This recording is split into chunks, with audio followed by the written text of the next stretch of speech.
nilisema nikiwa kule Rangala ya kwamba katika mpango ya Mheshimiwa Rais Ruto tunajaribu juu chini tuongeze kiasi cha stima, kiasi cha power, kiasi cha umeme inayotolewa katika vitabu vyetu.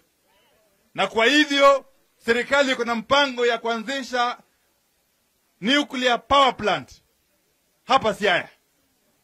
Hapa Siaya. The first nuclear power plant itawekwa hapa Siaya ili kutoa stima ya kutosha. Na hiyo mradi ya nuclear power plant itawezesha watoto wetu kupata kazi. Itafanya hii kaunti ya Siaya itabadilika sura. Wangapi wanaunga hiyo mkono?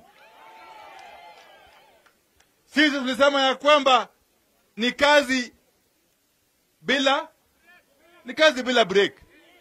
Wakati wengine wanapiga domo, sisi kazi yetu kama serikali ni kazi. Mheshimiwa Rais ametuambia ya kwamba wakati huu tushughulike na mambo ya kazi, mambo ya siasa yatakuja baadaye. Si namna hiyo? Tufanye kazi ili wakati wa siasa ikifika turudi kwenu na scorecard.